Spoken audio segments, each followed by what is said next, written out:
Good morning. You're listening to The Brief Wake Up, your mindful start to the day. I'm Handel, your daily coffee companion, helping you wake up informed, thoughtful, and maybe just a little amused before the day gets old.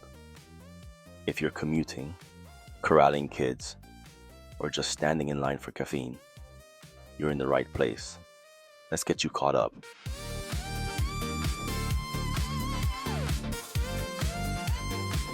Let's start with what should be most important: our health, herpes viruses, and Alzheimer's risk.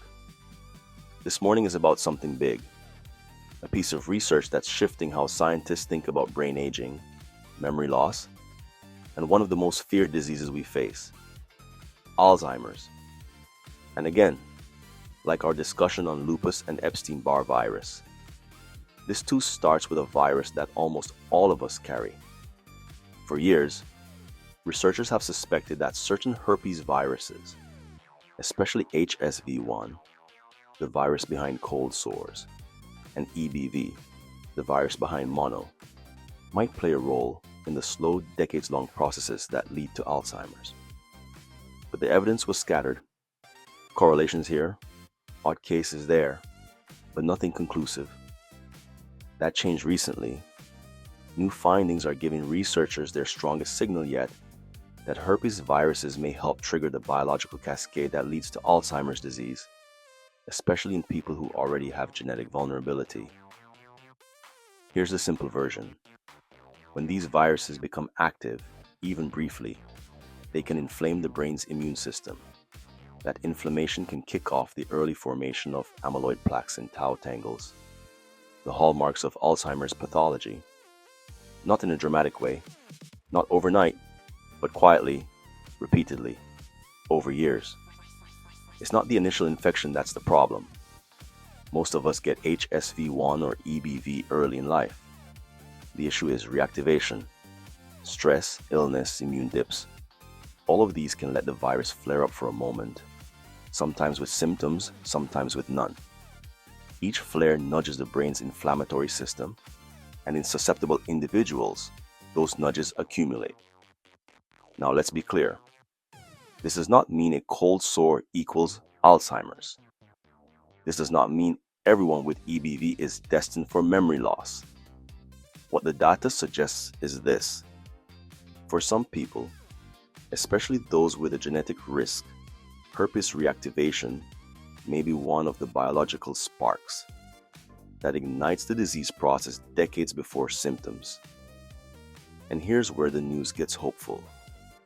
If viruses play a meaningful role in triggering Alzheimer's, that opens the door to prevention. Something we've never truly had. Think about it. Antivirals, vaccines, immune modulating therapies, tools we already use for other conditions, might one day help lower the long-term risk of developing Alzheimer's. We're not there yet, but for the first time, scientists are talking seriously about Alzheimer's as a disease we can intercept, not just endure. So what should you take away this morning? 3 things. 1. Herpes viruses like HSV1 and EBV are incredibly common. Having them is normal. 2. The new research doesn't blame the virus alone. It highlights a virus plus genetics, plus aging plus inflammation model. And 3. This line of science may become one of the most promising breakthroughs in brain health we've seen in years. We're early in the journey, but the idea that a virus could one day help us understand and maybe even prevent Alzheimer's, that's a wake-up worth paying attention to.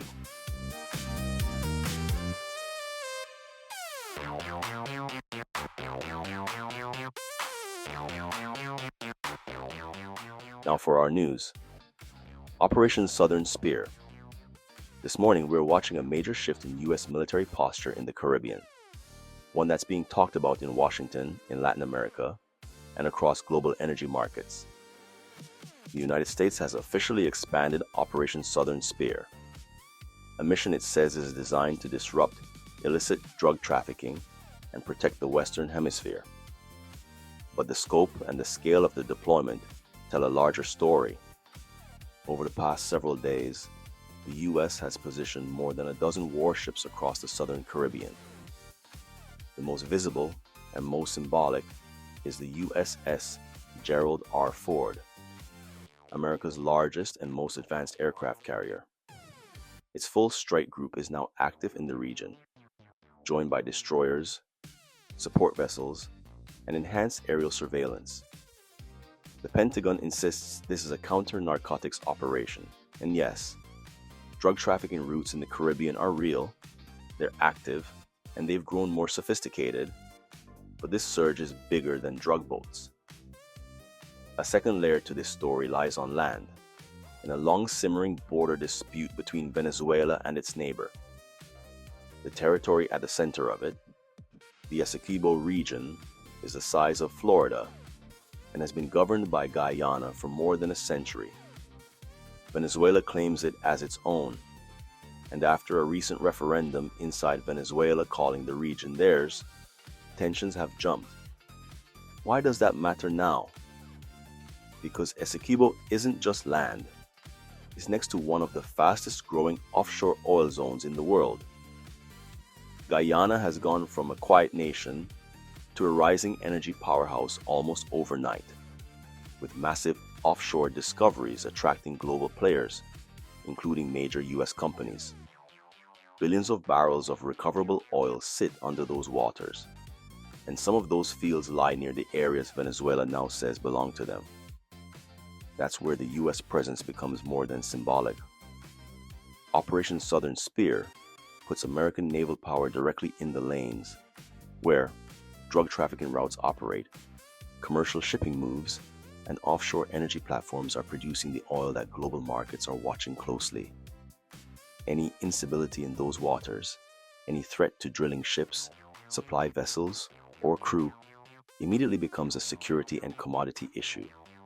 Higher insurance costs, production delays, and uncertainty all translate into pressure on global oil prices. And for Venezuela, asserting control over the disputed area isn't just political theater, it's a bid to claim energy wealth. For its neighbor, defending those waters is defending their economic future. For the US, this is about maintaining stability in a region that directly affects American security, energy interests, and trade. So yes, the mission's official language is about stopping drug traffickers. But the size of the deployment, the presence of the Gerald R. Ford, and the timing around the border dispute send a very clear message. The United States wants to deter escalation, protect energy corridors, and keep the Western Hemisphere from sliding into a conflict that could reshape everything from regional politics to global oil markets. For now, Operation Southern Spear is a show of force and a reminder that the Caribbean, often overlooked in global headlines, is suddenly one of the most strategically important regions in the world.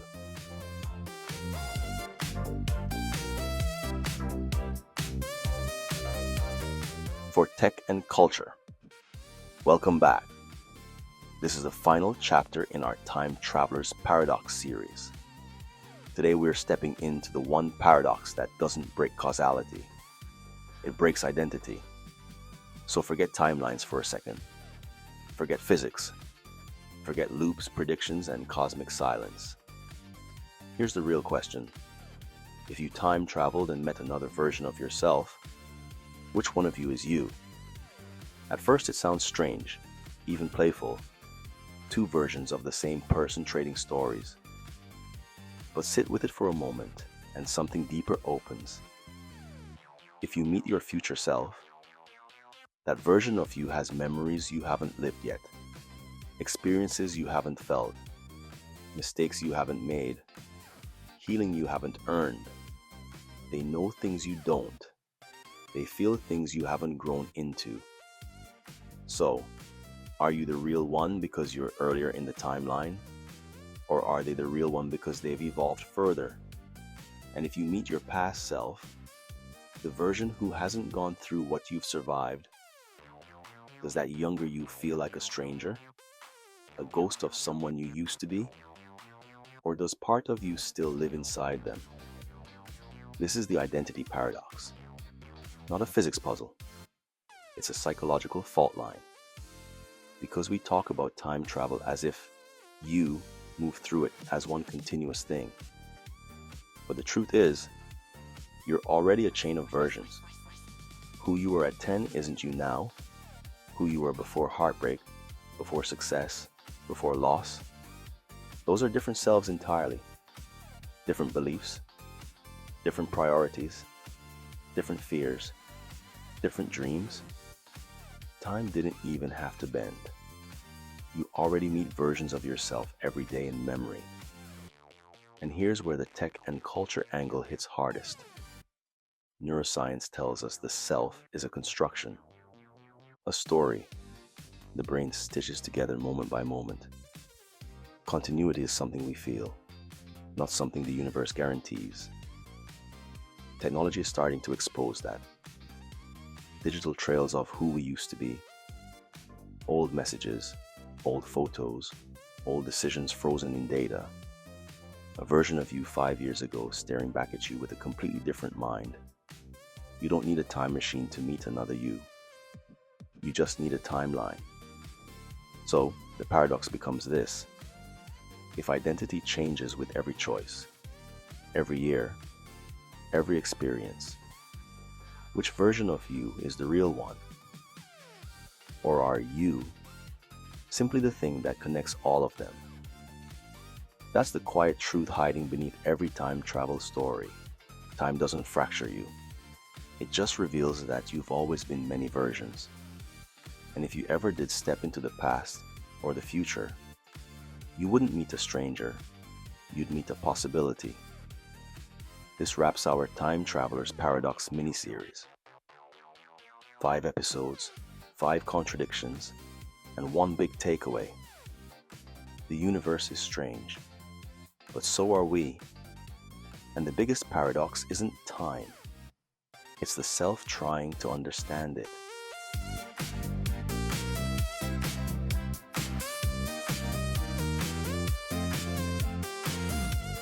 And for a similar lighter roast wrap-up, dating in the online era.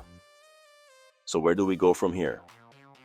So after everything we just unpacked, the weirdness of modern socializing, the double-edged sword of dating apps, and the lost art of actually meeting someone with your face instead of your thumbs, the big question is, now what? Because it's easy to point out what's broken, and it's a little harder to imagine what comes next. But here's the thing. Despite all the glitches in the system, humans haven't changed as much as we think. We still want connection. We still want to feel understood. We still want to be seen by someone who isn't looking at a screen while they're looking at us. The desire never vanished. It just got tangled up in convenience. Right now, a lot of us go outside to be around people, not to meet people. We crave the presence of others, but not the vulnerability. We want the mood of human interaction without the unpredictable part. The part where you have to say hi, or listen, or risk a tiny awkward moment. And dating apps stepped in to make that easier. But sometimes they made it too easy. They gave us access, but not intimacy. They gave us options, but not courage. They gave us connection, but not connection in the way that changes you. So where do we go from here? Honestly, maybe the path forward is surprisingly small. Not revolutionary, not dramatic. Just small, conscious shifts that slowly turn the lights back on. Maybe it starts with looking up a second longer before diving into your phone. Maybe it's making eye contact with the person next to you, instead of pretending you're obsessed with the weather app. Maybe it's letting a conversation breathe, instead of trying to script it in your head like a movie scene.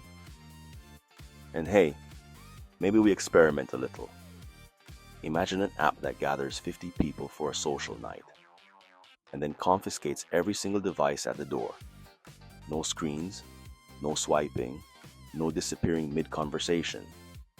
Just raw, real interactions with all the charm and chaos that come with them. Suddenly the room gets louder, brighter, more human. People talk, people laugh, people mess up their first lines and recover anyway. It's connection without a safety net, which is exactly what makes it meaningful. Because connection doesn't live in the perfect moment. It lives in the unedited ones, the uncertain ones, the ones that make you show up as you are, not the version you've polished and proofread. So, from here, maybe we just try a little bit at a time. Look up more. Put the phone down sometimes. Give real life a chance to surprise you. Give people around you a chance to be more than background characters in your day. And if you need a final nudge, here it is. The algorithm might match you, but you're the one who must build the story. You're the one who must show up, take the risk, and let the moment be real. Go live something that can't be screenshotted.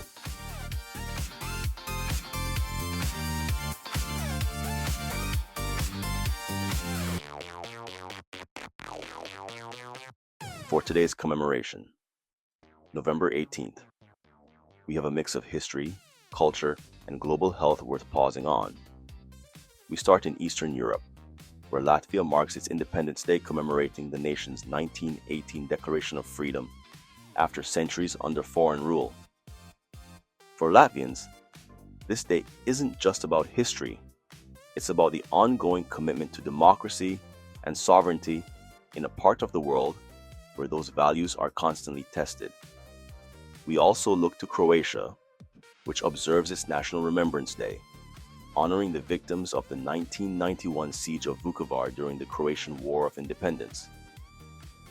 It's a solemn reminder of how recently Europe saw urban warfare, ethnic cleansing, and the high price nations pay on their path to self-determination.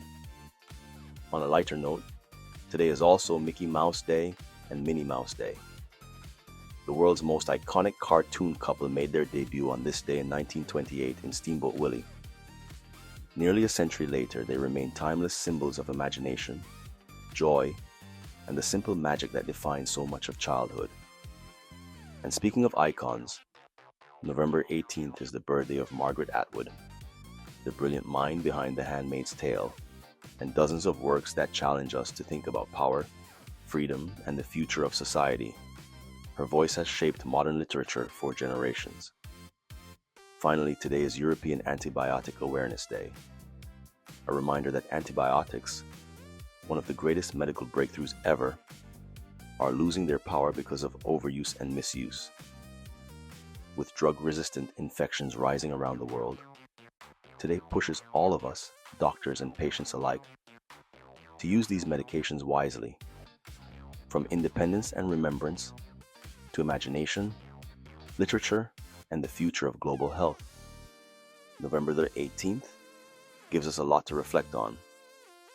Today we explored how common herpes viruses may play a role in Alzheimer's risk, why Operation Southern Spear signals a major geopolitical and energy shift in the Caribbean, and how our identity across time, memory, and technology is far less fixed than we think.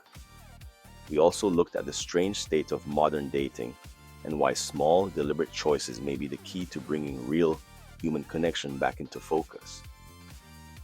And as we close with today's commemorations, from Latvian independence to European Antibiotic Awareness Day, the theme was clear. Our health, our relationships, and our world all depend on how willing we are to stay awake, stay aware, and stay engaged. I'm Handel. Be curious, be kind, and top off that cup. Till next time.